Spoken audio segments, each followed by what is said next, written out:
Hi there, I'm Declan Carey, and you're listening to the Redaction Politics podcast. In this episode, I'm joined by James Moules, our co-editor, and Mason Quah, our reporter. How are we doing today? Slowly soldiering on. What can you do when you're locked down? Yeah, any plans to go out next week, back into the world? Lockdown's supposed to end, isn't it? I'm currently at that sort of lockdown stage of I can't wait for my next haircut. So make of that what you will. Yeah, me too. I'm looking forward to a haircut. I think I'm planning it on Wednesday. Go straight in there. It needs to be done, I think. I remember during the first lockdown, because that was a much longer lockdown, obviously. And towards the end of that, my hair was just getting out of control. It was beyond the joke. And then I remember just as the days towards the lockdown were ending, I was like an 8-year-old counting down the days to my birthday to my haircut. It's like, only 2 sleeps until my haircut. Yeah, I mean, we can look forward to a haircut now, and then a few weeks after that, we can look forward to Christmas. It's like it only gets better now, doesn't it, really? Well, we'll have to see about the vaccine next, won't we? Yeah. Well, today's topic actually of the episode, we're going to look at a Green New Deal today. We're going to see what sort of policies that should include, and the topic of climate change, which is becoming more urgent as every year goes by. Later in the episode, we're going to review The Crown, that's season 4 of the hit Netflix series. So stick around for opinions on that. First of all, let's look at the Green New Deal. What sort of policies should that include, do you think? I mean, the big ones that need to be done are changes not just in how we produce energy, but how we utilize it. You know, like Boris Johnson's environmental plan from last week, included provisions where he envisions a future where everyone drives hydrogen-powered cars, and that's just not something that's viable with the current green technologies. There isn't enough lithium on the planet for everyone to have the battery storage power and the technology to have their own electric car. We need to move beyond the age of personal transportation. I think that's going to be a big part. Obviously, there are much larger things that are more important to the climate in terms of how we manage industry and international shipping. But at the consumer end of the things that we're going to notice changing is that we're going to need to use public transport a lot more. And that means those are systems and infrastructure that need to be invested in a lot more than they have for generations. Absolutely. I mean, I live in the southwest of England where, the public transport network here, there's a lot to be desired, shall we say. Very much true for other parts of England as well. Obviously, the public transport infrastructure in London is quite good. Do you think there's a regional disconnect here? I would say so. Definitely. I mean, if we look at every single financial promise committed to on this 10-point environmental plan, all of it sums up to a smaller amount than has already been spent on high speed too. And I think that really puts things into perspective. Yeah, I mean, for our viewers, HS2 or the rail network is a new line. It's Britain's biggest ongoing farce. That's what it is. Well, they're building a new railway to connect the country better. It's supposed to reduce the amount of time it takes to get from Manchester to London, for example, and encourage people to invest in businesses in different parts of the country, because at the moment it's too heavily centered in London. James, you said it's a farce. Why do you think that? The routes between London and, say, Manchester or Birmingham are already not terrible. If you want to get to and from London, the routes are fine. What we need is more infrastructure, say, for example, in rail routes across the north of England, say, something that might go from Liverpool to Manchester to Leeds to Hull. Investing in that would be more worthwhile than HS2. Yeah, and it's a big expense, isn't it, to reduce? I think you can get a train now, can't you, from Manchester to London it's like just over 2 hours, I believe, which is not terrible. Pretty decent. Yeah, so I think there's definitely questions to be asked there. Mason, I want to pick up on your point about cars especially, and obviously diesel and petrol cars. There are plans in the UK to phase out diesel and petrol cars and hybrid cars as well, and switch to electric. Can you see that being a seamless transition, considering the number of cars at the moment which are, reliant on diesel and petrol. Okay. So the current provisions that have been laid out are that there'll be a ban on full combustion engines by 2030, and then hybrid vehicles will be phased out by 2035. I see no reason to expect that these plans will be held to at any level. All of the past environmental promises, including the ones that were due by 2020, have just been broadly ignored. And this is something that even members of the government have criticized. But I remember specifically the Transportation Secretary stated that our progress towards the 2020 emissions goals, we were nowhere close. And, that was coming from a Conservative MP. I'll try and pull up the specific quote and the person and full context. Name and shame. It is damning. Yeah, that's what we like on this podcast, shaming people. Of course, the UK government has it enshrined in law that we should be carbon neutral by 2050. Is that enough to just... I mean, what policies does that need to entail, Mason, would you say? At carbon neutrality, it's not just building more windmills, right? Because at the current way that we invest in green energy, a lot of it ends up not being green. When you produce biofuels, you're still, for example, transporting those biofuels and refining them using methods that are not environmentally friendly. And therefore, net zero emissions is very often like a misnomer. The other example that's been hyped up a lot is hydrogen fuels. So combustion of hydrogen instead of traditional fossil fuels. This is also like a misdirection because there are two ways of producing hydrogen fuel. The first is electrolysis of water, in which case you're not really creating fuel, you're storing energy. The other method is by cracking hydrocarbons, in which case you're still burning fossil fuels, you're just doing it in a different order. I'm glad we brought a scientist onto this show. Yeah, someone's qualified to talk about this topic. Absolutely. Mason, we were sort of corresponding before this podcast, and you talked a lot about Boris Johnson's virtue signalling over the climate. Do you want to explain to us a bit about what you meant by that? I think that there are several points to like his 10-point environmental plan that exist purely to drum up a sense of nationalism within the country. So a bit like outside of like the idea that we'll all have hydrogen-powered cars, pledge number 10 is to make London the global center of green finance. What this means, how he's going to invest into this, what programs it's going to involve. None of this has really been fleshed out to any level of detail that we can call it an actual plan. If I were looking at this as a bullet point list, which I have in front of me, I would say that this was just added because he couldn't think of a 10th point. I don't know what else to say about that. The other point that is listed at number 9 is barely any better. Promoting public transport, cycling, and walking. Okay, with what investments? Where? How are you going to do it? Because we've seen how investments in public transport work. We talked about the £20 billion that have been sunk into HS2, which is still not complete. Other examples include investment in carbon capture. So the cited number is £200 million invested in carbon capture technologies. That sounds like 200 million sounds like a lot of money to the layman at home, but it's pocket change in green technology. Carbon capture technology is priced at approximately $100 for each ton of carbon dioxide in the atmosphere.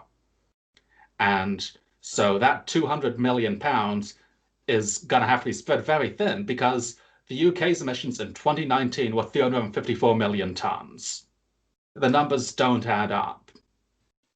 Of course, one thing we've touched on is investment in public transport, which, from a green perspective, is a good thing. I think we can agree on that. Here's a variable, though. COVID-19 and the prospect of pandemics putting people off using public transport. How do we reconcile that? I mean, we're talking about plans that go on for years past the current events that we're dealing with. If we invest now in building green infrastructure, that's not something that's going to be paying dividends until long after people are no longer worried about COVID. So I think, when we look at it from that long-term perspective, COVID becomes less relevant. There's still concerns that should be had. People working in construction sites need to have better COVID safeguards than have currently been implemented. But that's a different discussion to whether or not people will use these whether people will use public transport. Yes, for me, cycling infrastructure, public transport that's reliable, safe, clean, is a very big part of this, and is probably the best way that we can get people to stop using, gas guzzling cars, get them using things which are cleaner for the earth. And when you look at cities in the UK, I just don't think that the infrastructure there for cycling is very good at all.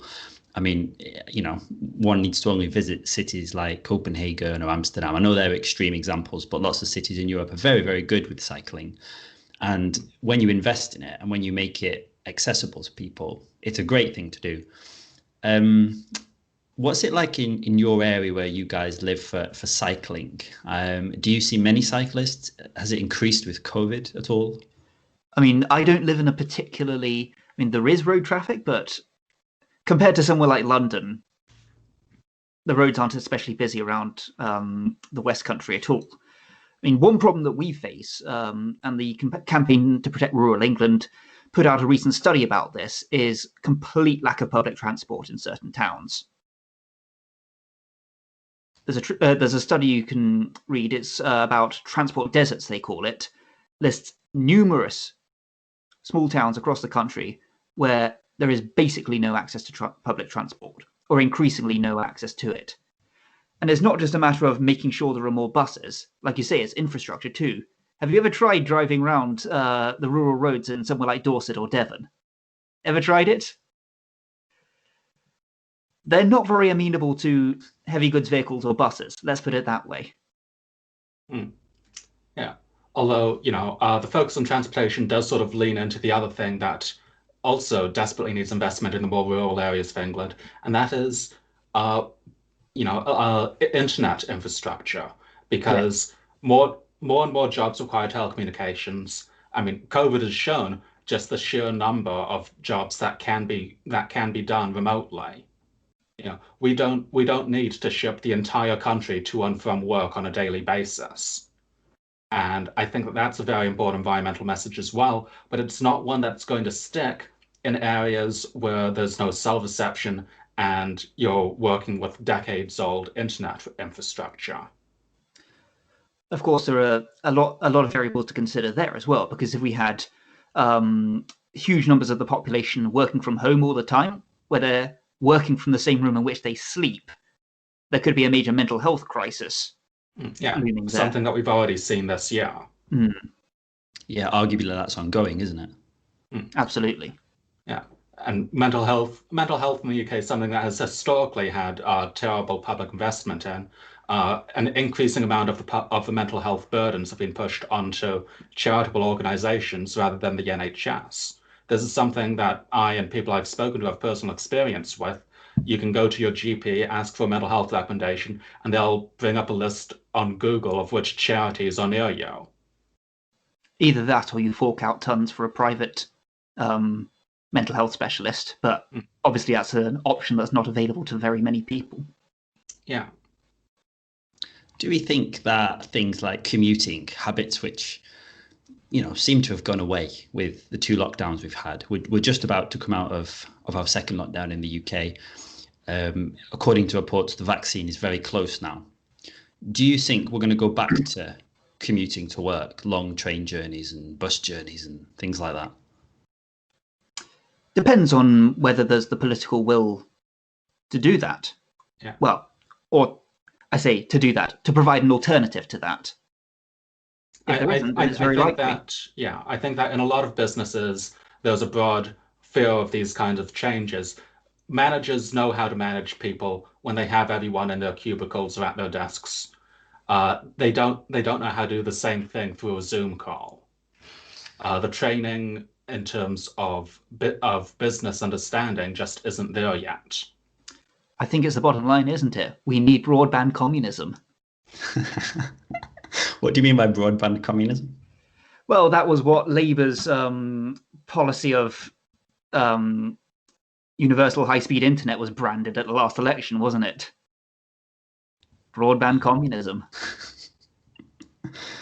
Yeah. And I mean, look, if you live in any vaguely rural areas, you'd know that policies such as that could be like an absolute game changer for so many people.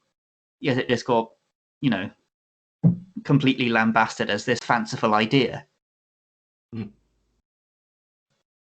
Yeah, I mean, it's funny, isn't it? Because it was slated, as you say, but you think about how actually high-speed internet would revitalize the economy. You think about the amount of businesses that would benefit from that, how many jobs would be created. And how many young people who struggle to move away from such areas to unaffordable places like London could start their own businesses online.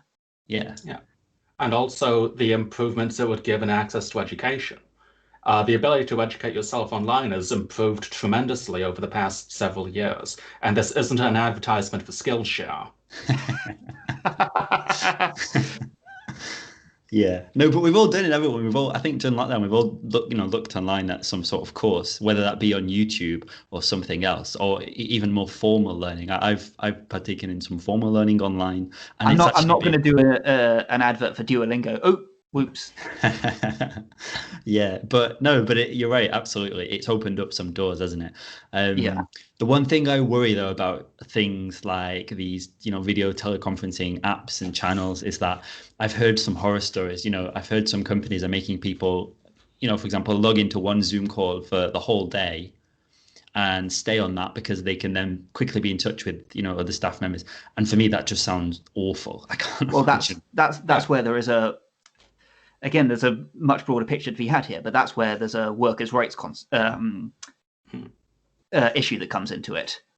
Yeah, it's been a debate for a while now whether or not people should be, whether or not people should face repercussions at their job for not answering emails when they're off duty or on the weekend. This has been an ongoing workers' rights issue, and it's one that I think is going to be moved to the forefront a lot more when people are working in an always online environment. Yeah, how have you guys found it personally? Because I'm all online now. Everything I do is online, and I've actually found it quite difficult. At first, it was manageable and novelty, I think, and I got through it. But now, actually, when we're in the dark winter months, and if anyone's listening or watching this and not in England, well, winter is dark and cold and wet, and it's not fun. And the only daylight you see really is in the morning because the sun's gone down by the time you finish work. So I found it a lot more difficult this time. What's your experience been of that? I mean, it's always hard at this time of the year, isn't it? Because, if you work in an office 9 to 5 during these winter months, you go to work in the dark and leave work in the dark. How have I found it? I'm just plodding on as usual, to be honest. Apart from the outside, it's barely any different to the last one. And if, like me, you are somebody who erroneously lives with your curtains always closed because you like it like that, then, I shield myself from that. On the subject of being able to ignore emails, yes, I think that is your employer always having this contact with you, especially when you have, for example, a work phone, and they can just keep on sending you notifications. It, I think, is a very pertinent issue, especially during working from home times. I mean, speaking as somebody who's a journalist, it's kind of essential for me to always be plugged in case something springs up. But for different people in different professions, that's a very different story. That's hard, that though, isn't it? To be plugged in all the time. Yeah. I mean, you need to give yourself some downtime. But some of us are workaholics. What can I say? But yeah, I personally don't feel it in the same way because I've been using my computer for work for a long time. I know the different methods which can help you to sort of create that work-life balance, despite the fact that both your work and your life happen in front of the same screen. I'm actually, yeah, I think if you worked online already before the pandemic, I think you're in a much better position, aren't you? Because you know already what it's like. That must have been an easier transition, right? Rather than, being thrown into the online world, for sure. Yeah. Obviously, there are still difficulties that the lockdown produces, but it's what if you're used to working online, you have better access to, I guess, the tools and techniques to handle that mental stress. Yeah, I mean, a lot of people have been forced to adjust very quickly. They've been thrown in at the deep end, and yeah, it's not always the easiest thing to adapt like that, especially when you're so used to working in an office all the time, for example. Yeah, but I think that might raise the point that perhaps training for work should include these kinds of provisions. How it is that you're able to work outside of what we currently consider to be the traditional environment, because I do believe that working from home will become more prominent in the future, and there will be regulatory issues associated with it. There will be mental health stresses that people feel as a result, and those are things that we need to, I think, head off while we're able to, rather than say it'll be over in a few weeks. Yeah. Yeah, I mean, let's look at an international perspective now. Let's broaden the discussion a little bit. So I'm going to throw some stats in there, and I'm gonna go to statista.com. This is a statistics website, and this is the largest producers of CO2 fossil fuel emissions. This is from 2018, and it's by share, global share. Can you have a guess of what the top, say, 3 countries were in the world? Well, I think it's going to be China, US, India, right? Isn't it? Yeah, got it. Yeah, bingo. It's got China, 27.52%. This is on statista.com, 2018. USA, 14.81. India, 7.26. China, of course, recently said it's going to aim to be carbon neutral by 2060. Obviously, the IPCC report that came out a couple of years ago advised that the world be carbon neutral by 2050 to avoid going over that crucial 1.5 degrees C rise in temperature. That would still cause a lot of problems to go up 1.5 degrees, let's be clear. So, I mean, China's target is arguably not enough. Yeah. I mean, I think China sort of moving that goalpost represents, I think it's dangerous, but I think it does also represent a sort of long-term thinking that we don't see in a lot of nations, because I think that, I have a stronger belief that China will meet their commitments by 2060 than a lot of other nations will by 2050. I mean, China's political worldview has been dominated by long-term thinking for generations, decades now. Yeah. Deng Xiaoping said, hide your strength and bide your time. Yeah, I think it was an analogy by Kissinger that, American politicians play chess while Chinese politicians play Go.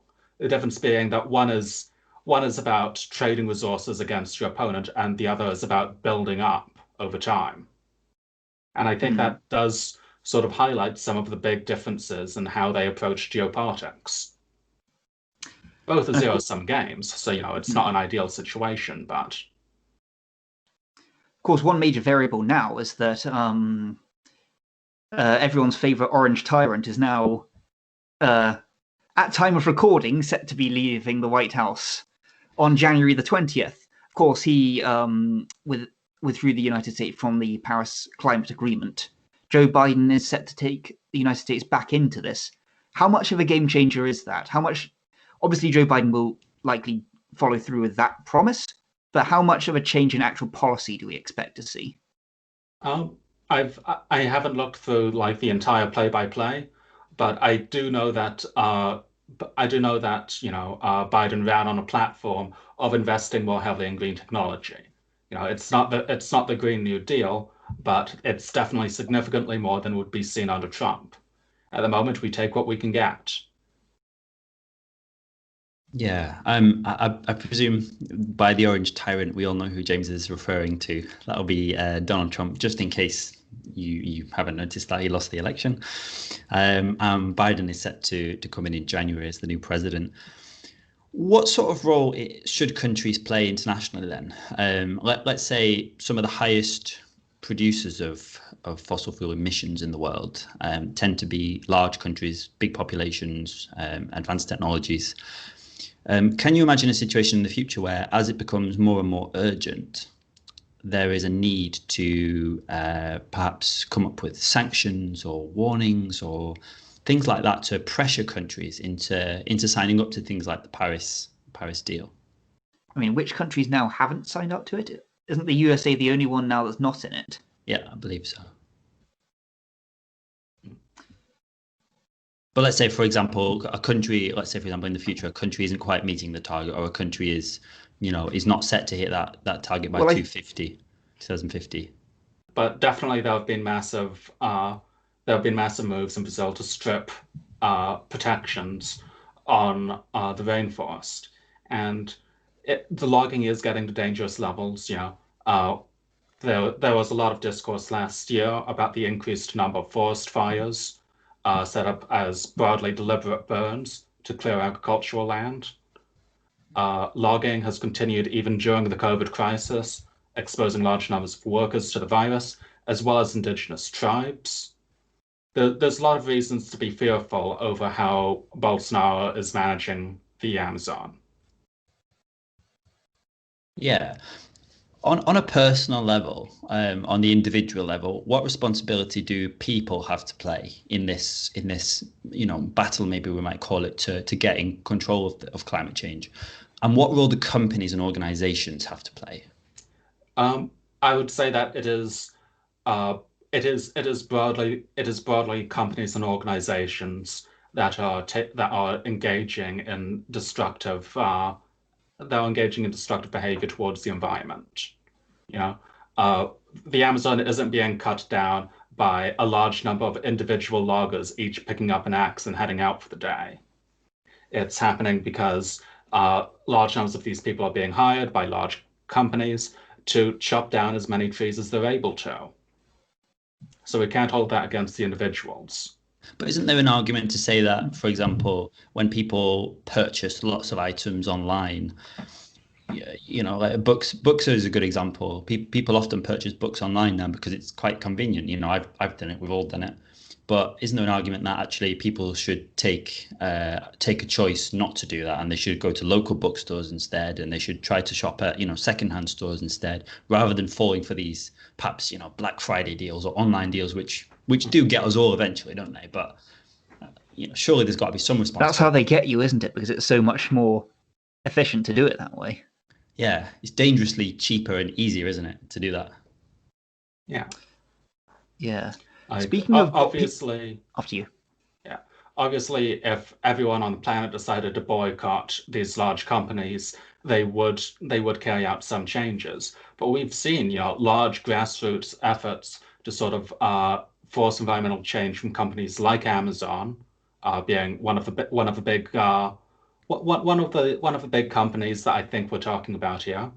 There was even a union effort in a company that notoriously disallows unions to try and force Amazon to improve their climate policy. And we've seen very little positive change as a result of that. I mean, we've seen some limited concessions, but limited systemic changes. And I think that's an important point to consider. There's a limited amount that can be done from outside of these institutions. Mm.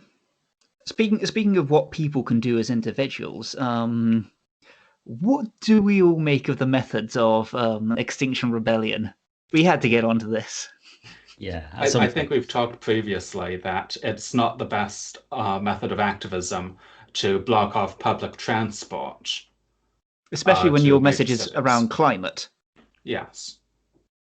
Yeah. We need more people using public transport, and also you're just not going to win any favor by preventing people from going to work or getting home to see their kids, pick up their kids from school. Or, I mean, like I say, there definitely need to be climate protests and people taking to the streets to raise awareness for these issues. They need to be better targeted, though. Yeah. There have also been target cases... the people who profit from oil companies, for example. That's hard, though, isn't it? Because there's go and a protest outside element. Go and protest outside Shell H quarters, for example.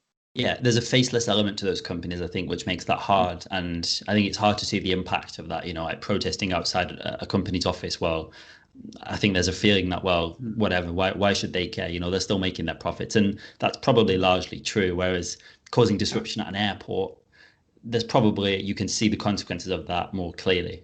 I guess one would argue.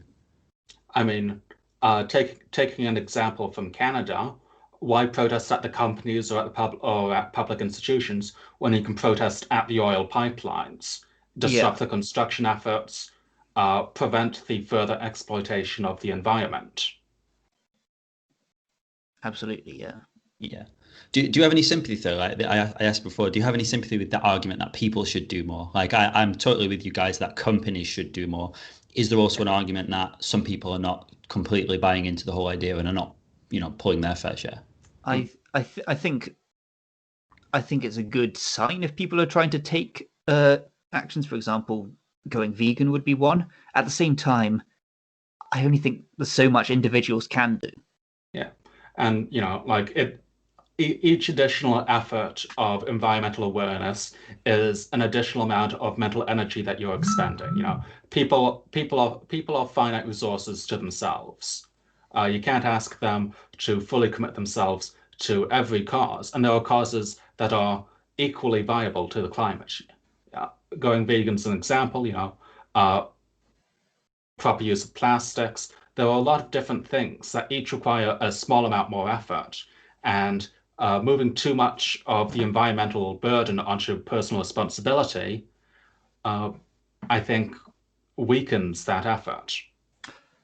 Mason, sorry, you weren't finished. Sorry.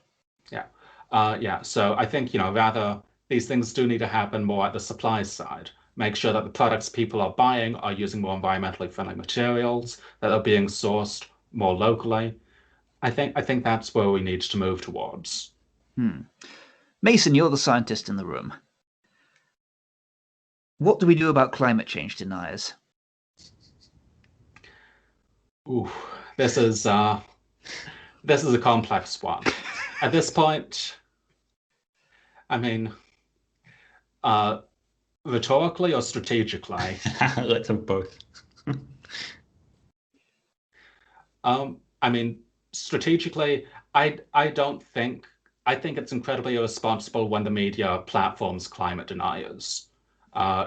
Because a big part of the climate denier strategy, not at an individual level, but at a systemic level, is sort of utilizing or even abusing fairness doctrine. The idea that both sides of the argument need to be given representation means that people who are very talented liars are able to represent their views a lot more eloquently than, say, for example, a talented climate scientist who's not good at speaking to cameras. Yeah. And rhetorically, what would you do to climate deniers? I mean, there's a mix of different strategies. Once you're familiarized with them, pretty much every climate denial argument can be debunked. I've seen pretty much all of them. My favorite is the ones about volcanoes, just because that one takes a bit more research to debunk. The idea that volcanoes cause more CO2 emissions than human activity isn't borne out by the data, but it's something that sounds right? Which is something that I think a lot of climate denial science relies on. So just pick it apart one bit at a time, and if they refuse to accept science, you just laugh them out of the room. And there's a meme I see getting shared around so many times that is about says things like, the climate's been changing since forever, it's always changing, and the idea that humans can change it with a carbon tax is laughable. I mean, obviously that's a massive straw man, but like you say, it's the sort of thing to someone who's not in the know that just sounds right, isn't it? Yeah. I mean, yeah, the other and good at the portraying other, yourself as sort of the down-to-earth realist. yeah, like I mean, yeah, this is sort of how climate denialism works as a rhetorical strategy, right? Because they always have another layer to fall back on. Even if you get them to concede that climate change exists, they'll then say that there's nothing to be done about it. If you push them on that, they'll say that if you were to do something about it, it would be the cure would be worse than the poison. But Mason, it can't be global warming because the Earth is flat. Checkmate. I mean, Can't the argue Earth with is that. flat, but the flat Earth is accelerating upwards at a constant speed, and the movement generates heat.